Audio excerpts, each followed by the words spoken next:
The following podcast is a W2M Network original production. Visit W2Mnet.com for all of our other great podcasts, plus news, reviews, articles, and opinions from the worlds of wrestling, video games, football, and entertainment. Good evening, everybody. It is that time. Welcome to This Week in the AFL. And a little bit of a bittersweet night tonight, as this is the 2017 season finale. Yes, it seemed like just yesterday we were talking about the team, league expansion, kickoff, and what this season was going to bring.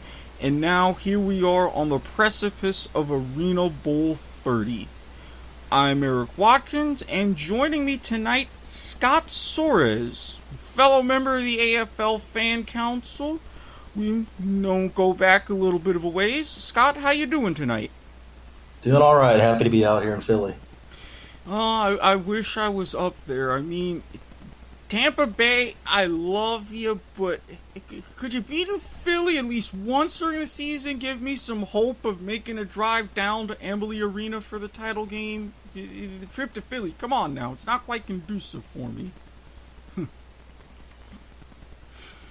But alas, we got a few things to cover tonight. We're going to start first half of the show with kind of where we are, where the league is, and touching a little bit on indoor football in general. Consider this as a little bit of a preview for an article that I will have up on Inside the Arena within the next couple of weeks, just kind of going in depth, state of the sport, if you will. But we have a little bit of a breaking news, as came down the wire this afternoon.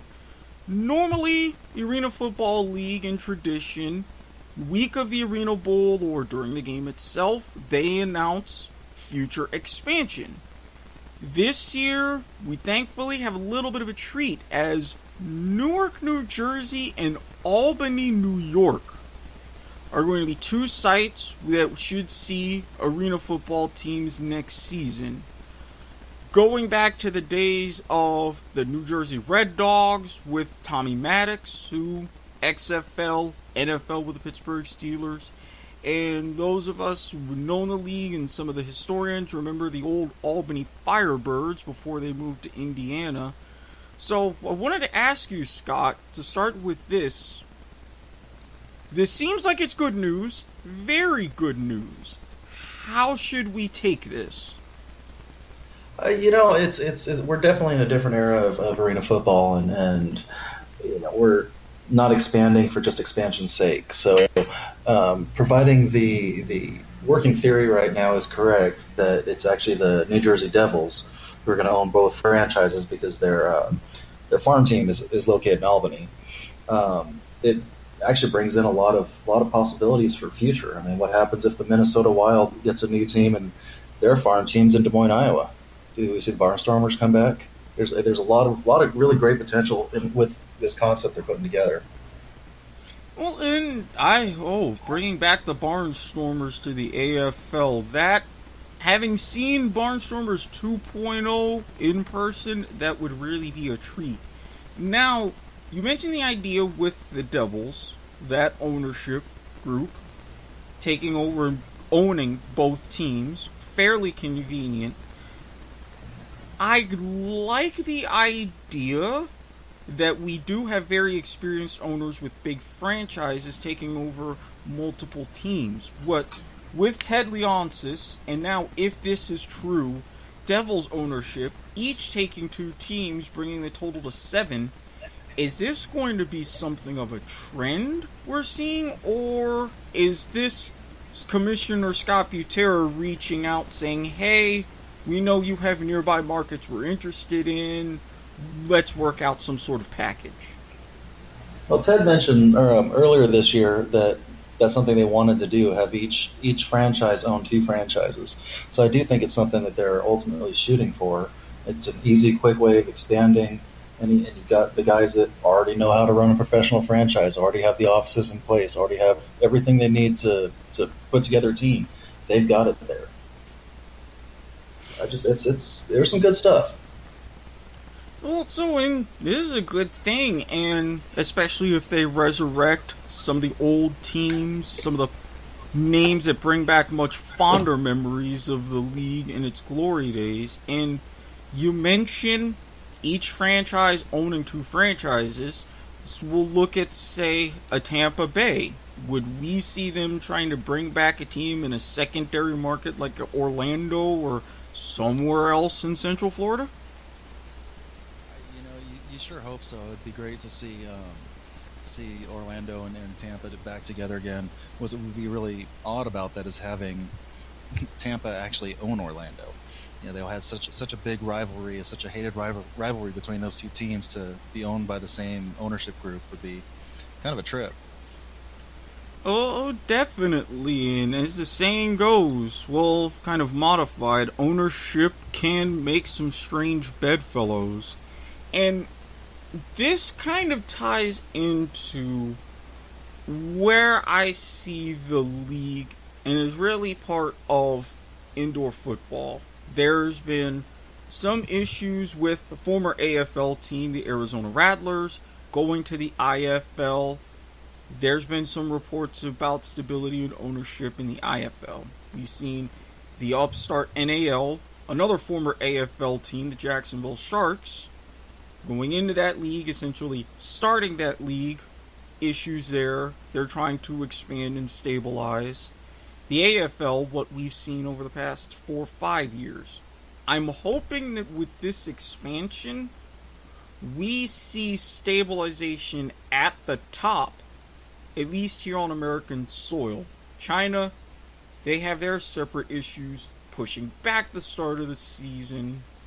That's a whole topic for more of another day, and I'll go in depth for my article, but I'm finally starting to get a sense of optimism in hearing this news, and I haven't had that sense of optimism in a long time.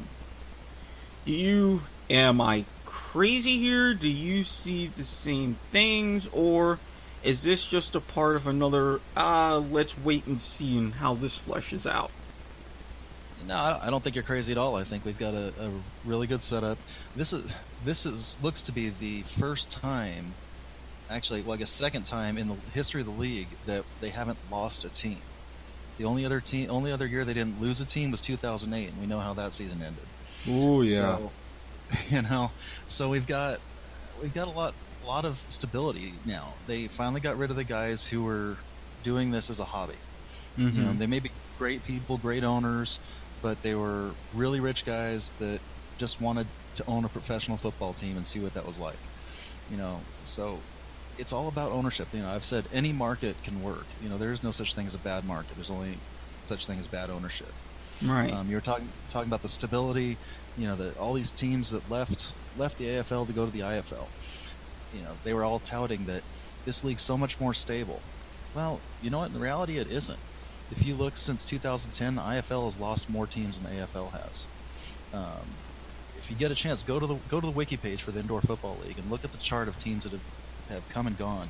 It's amazing. And for them to say that it's a more stable league is just ridiculous when you look at who owns these teams currently in the AFL. Yeah, and with the IFL, it's really even more shocking because the teams that they've lost and what they're doing even now with in-house competition, with these franchise games and things like that, which I won't even get started in, their main thing is, okay, we're going to make this league regional. And you see all of these other leagues that are saying, we're going to try a fairly regional approach. And the AFL is rising above saying, okay, we've got markets and great regions will work. As you said, their idea, any market can work, as long as you have the right ownership. With now... Oh, go ahead. I want to add to that they are keeping it regional. They're intentionally keeping the AFL regional right now because of the lack of teams. They're not keeping it regional because they want to be regional. Right. But why would you go clear across country for one or two teams when everybody else is all on the East Coast? It makes sense to keep everything in the same time zone for the time being and just slowly work your way west, as opposed to, once again, hey, you want a team? Here, you can have a team in Idaho. Hey, you want a team? Let's put a team in Seattle. They may be great teams, great owners, but you're setting yourself up. And they're finally learning that lesson and not just handing out franchise rights to whoever wants it. Right, and this really is a beautiful thing. I know right now Tampa Bay, little bit of an island, but the fact that keeping everybody in the Eastern time zone and a lot of flights only a few hours north for each time, that's really a good thing. And then all of these other between New York, New Jersey, Cleveland, Philadelphia, Washington, Baltimore, these trips can be made by bus. And this is a great sort of rebirth and a starting point. And with that, with this expansion, do you see it getting into a point to where within, say, 5 years, we end up finally stop having transition years and say, okay, now we're reapproaching going national again? You know, I don't know that it's going to be a reapproaching going national. It's just going to be a slow build out west. It's just we're going to start at the east and work our way west. But I think stability is here. It's not a matter of when will we get stability. This, like I said, it's going to be the second time in league history where we haven't lost a franchise during the offseason. I mean, that's unheard of. So, you know, they're doing good things. They got the right people in place. They're building it the right way. So yeah, I mean, we will. It's not a matter of will we be a national league again. It's when will we be a national league again. And I'm hoping, because I'm seeing right now we're wrapping up 2017, going into 2018, and I hope maybe there's a case for an even number of franchises, so that way you won't have to worry as much about bye weeks, but that's another argument. And I guess in hearing this news and seeing everything that's going on, I've always considered the AFL as really the top tier arena league, and I think China's really going to join them. And I would have a whole bunch of ideas about a true world championship, this and that, but those would be years away. And then you have China did say recently that they're looking to have the actual world championship next year. That's part of the reason for moving their season. So they're looking to actually bring the AFL champs out to China to compete. Now, will that happen? That remains to be seen. But I know that's a goal of theirs for next year. Right, and that's a little bit of a logistical issue, because if you're going to start up a world championship, you would have to have it at the very least rotating sites. 1 year, the AFL champs head over to China, and then the other year, the Chinese champs come stateside. So I'm not exactly sure of how that's going to work, because you're talking some long flights.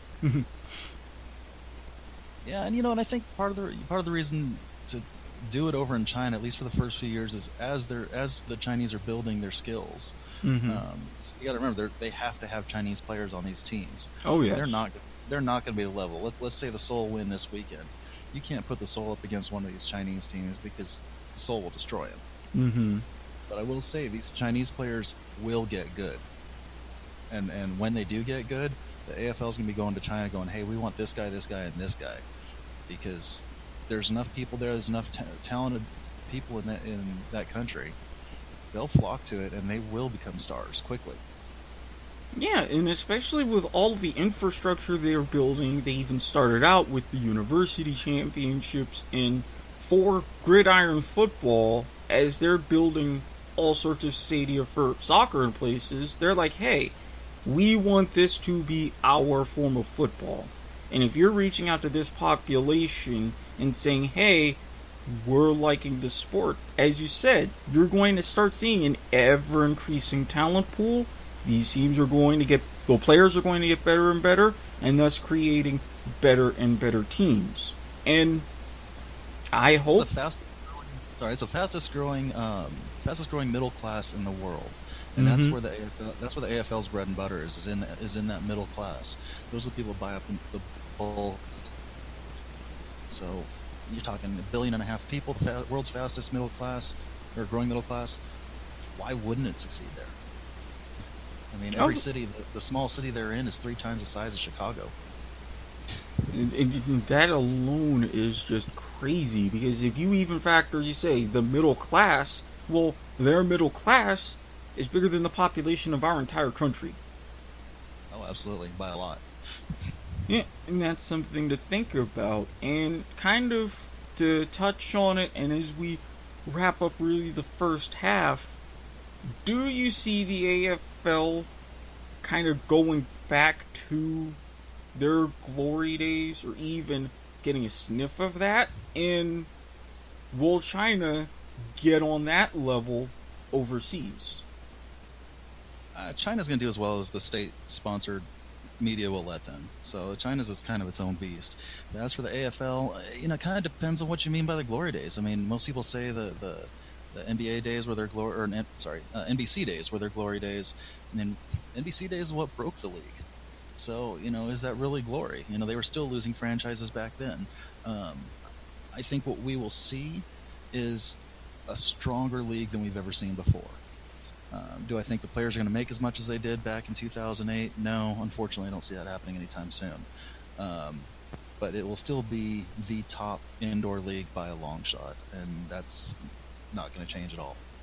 Well, I would kind of hope, especially for the league to remain stable, I hope not, because granted, while the NBC days were fun, kind of like the days when I first started getting into the league, early 2000s, like around 01, 02, all the way up to 05, and I figure, hey, this is a great time, good sport, perfect for a summer Saturday when there's nothing on.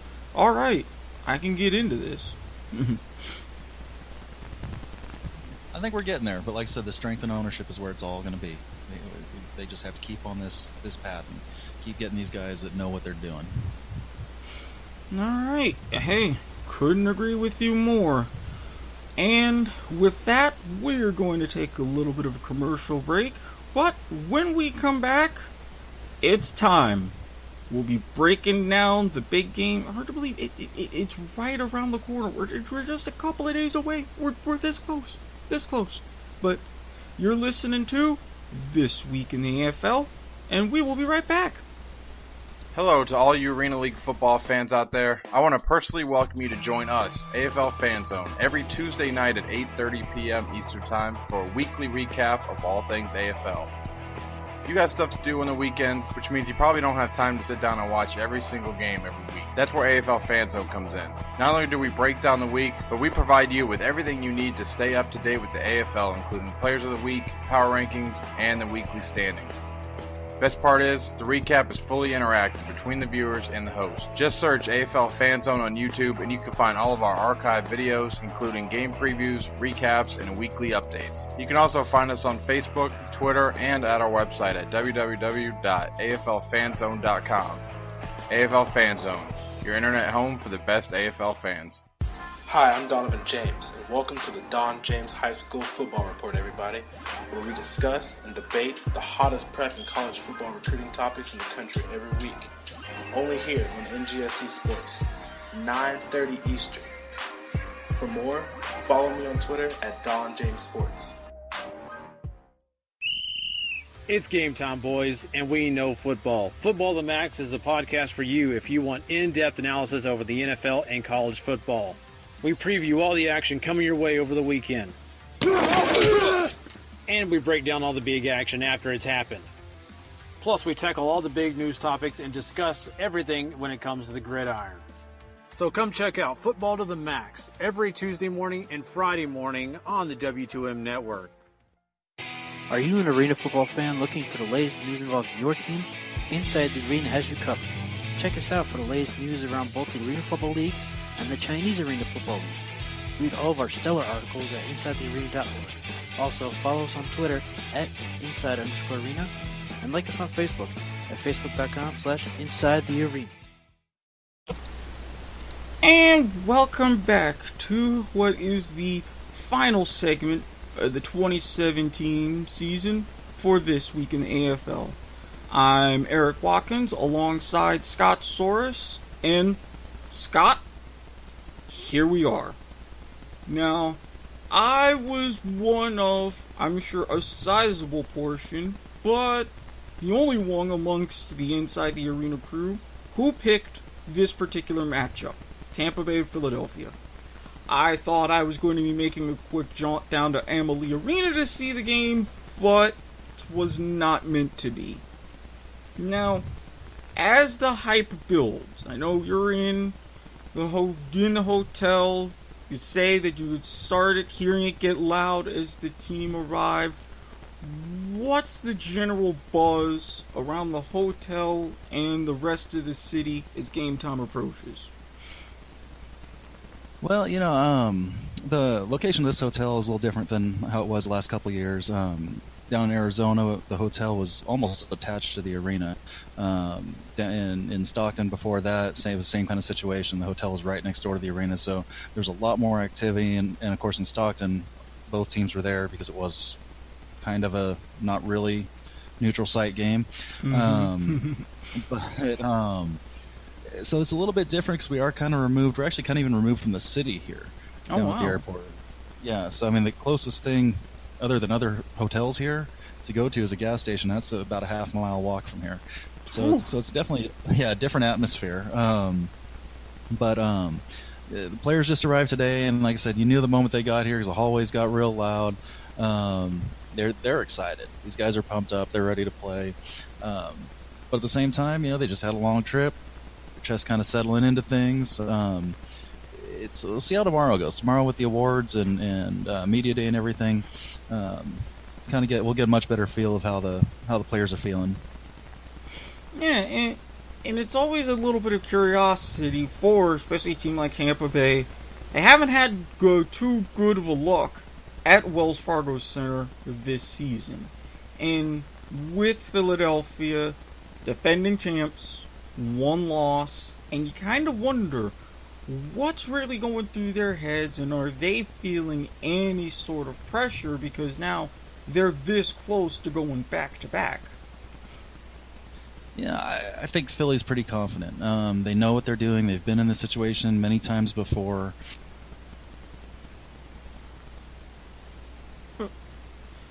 Having a little technical difficulties on Scott's end. Connection cut out a little bit. Yep, Philadelphia, they are calm and collected. And right now we're going to work to see if we can get Scott back.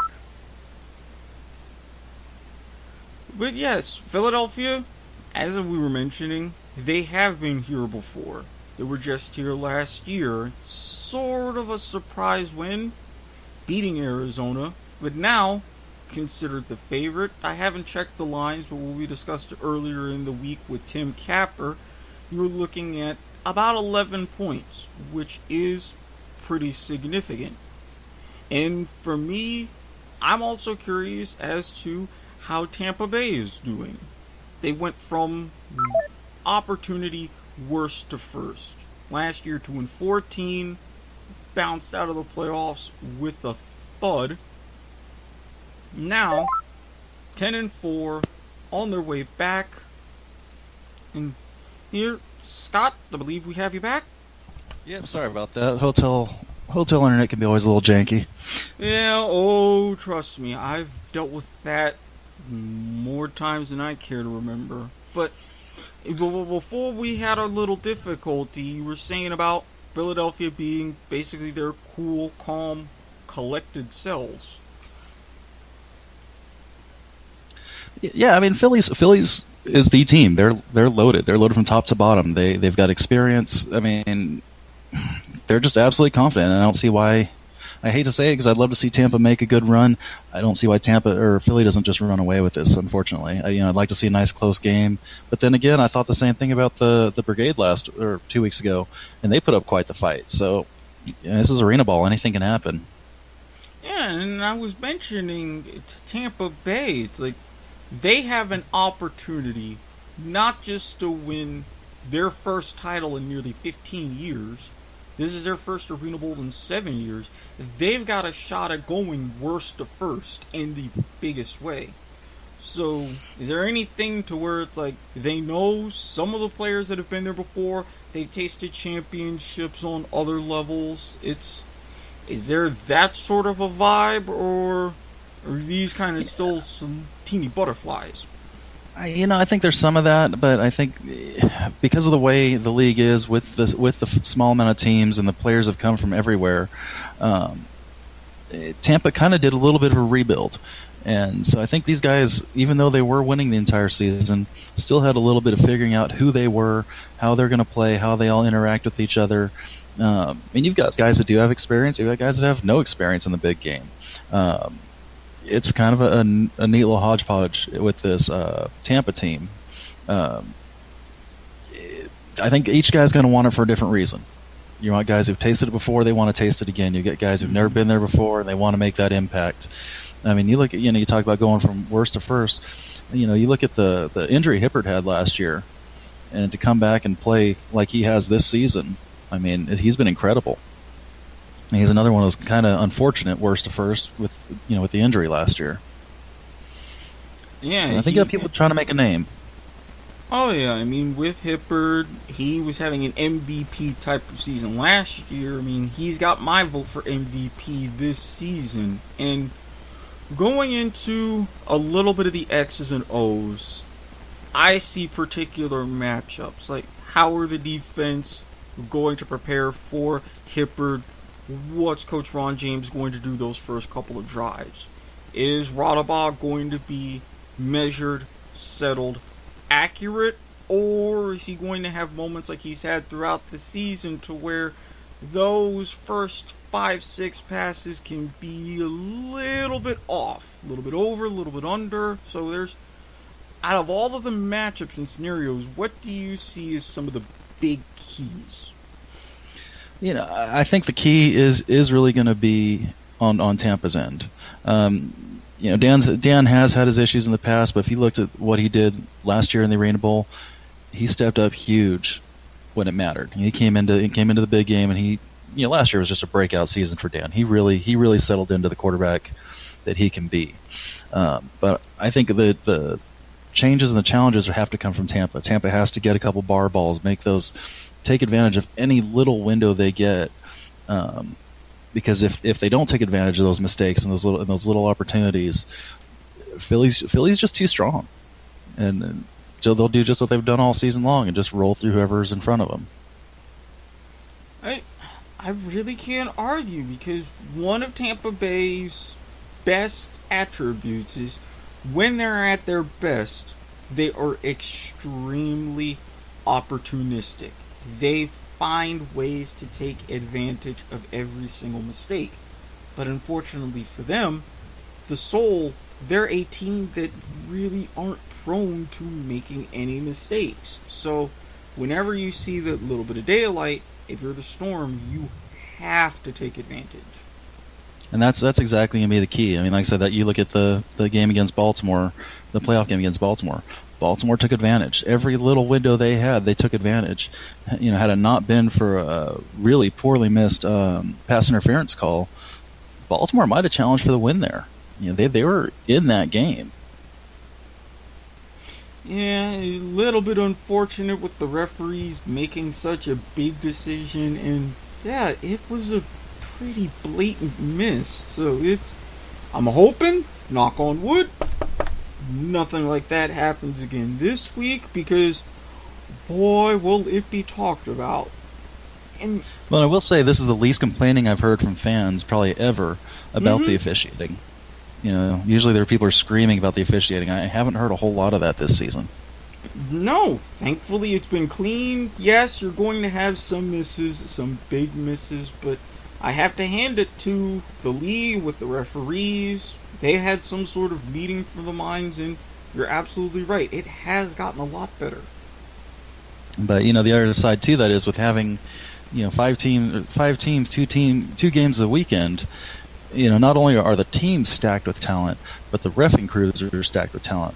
Really, they only need 2 reffing crews each week, and so they can put their best possible refs out there week in and week out right now. And I'm definitely hoping that the best crew instead of the best individuals at each position are calling this game.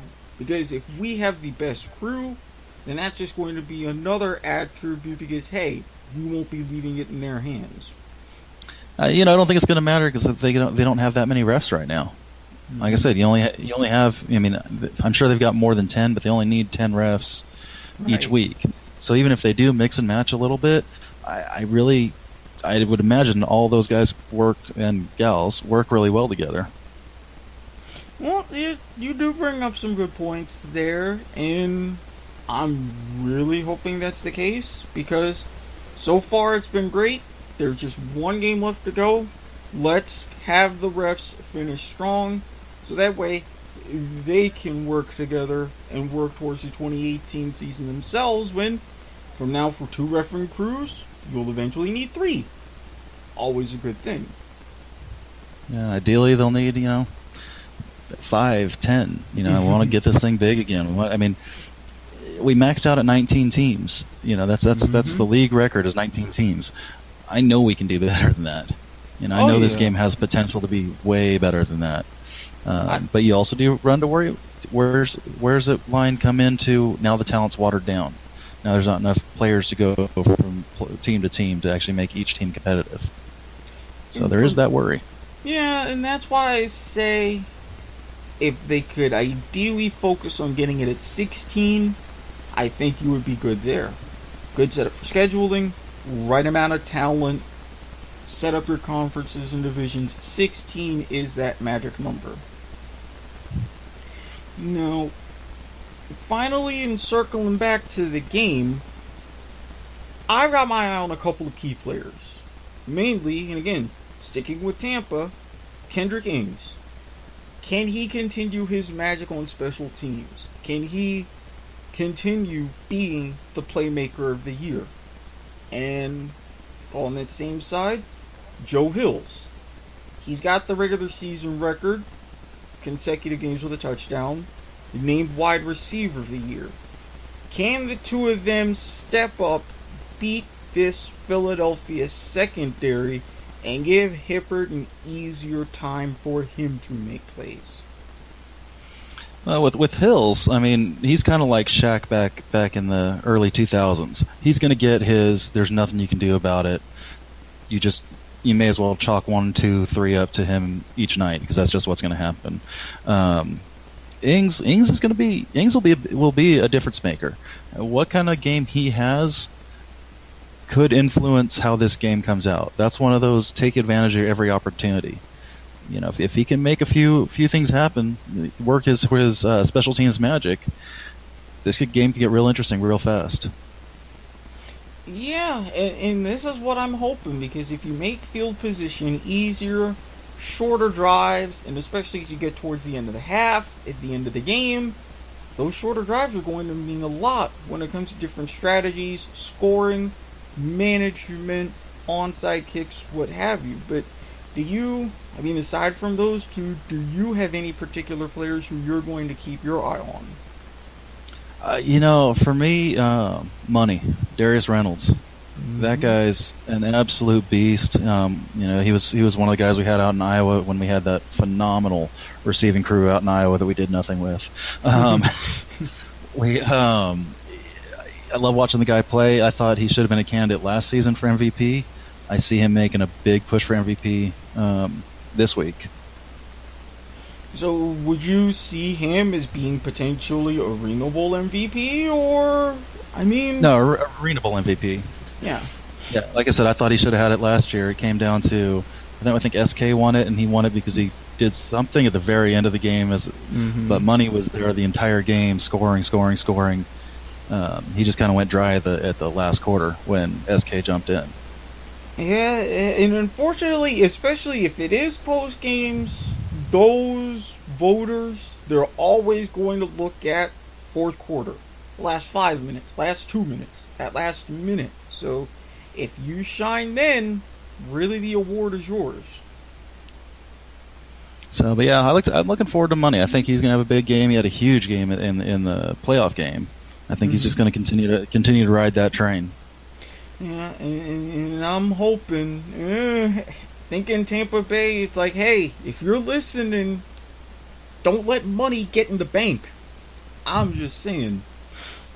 But he's kind of like Hills, though. There's just a certain point where he's going to get his, and SK is going to get his, and I think that's what makes Philly so dangerous. Is who do you stop? If you stop money, SK is going to eat you up. You stop SK, money's going to eat you up. That's just they're deeper than that. But those two alone can mess up any team. yeah, and this is a crazy thing, and I'm hoping that Tampa Bay can kind of match with their receiving core. Hills, he's going to get his. Hopefully, can Kendrick Ings do something? Can Lamarck Brown do a little something? So that's you got a lot of different targets to look at. But here comes the big thing. It's the big moment. I know, and I'm probably going to regret this come Saturday night, but I stuck with them at the beginning of the season preview show, sticking with them now. I've got Tampa Bay pulling it off, taking this home. I know you lean toward it, but I gotta make it official. Who you got winning? I can't pick against Philly. I just think, like I said, top to bottom, they're just too strong. I do think if Tampa wins, Ings has a big contributing factor to that. But I just, like I said, I don't see how Philly can lose this. Alrighty, well, there you have it. And I gotta let you go on one question so we can wrap up this season. Is the league going to survive another Philadelphia championship? Because the last two times they've lifted the trophy at the end of the year, the next season hasn't gone so swell. Well, we made it through this year, so they survived that one. Granted, it was smaller, but they did survive it. No, they're going to be all right. They're all right, and there's going to be a lot of growth and a lot of good things coming here in the next couple of years. Alrighty, well, always good to leave on a high note, and want to thank you, Scott Soares.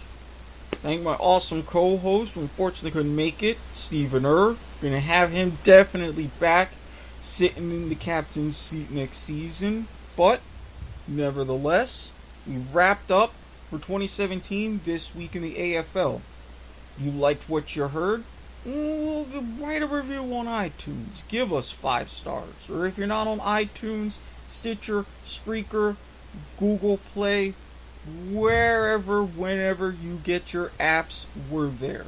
And while we appreciate you listening to this podcast, if you want to hear more about football, soccer, wrestling, video games, you name it, W2Mnet.com, that's the place to be. But for the final time in 2017, I want to thank everybody again. This has been This Week in the AFL, and enjoy the Arena Bowl, and we will see you next year.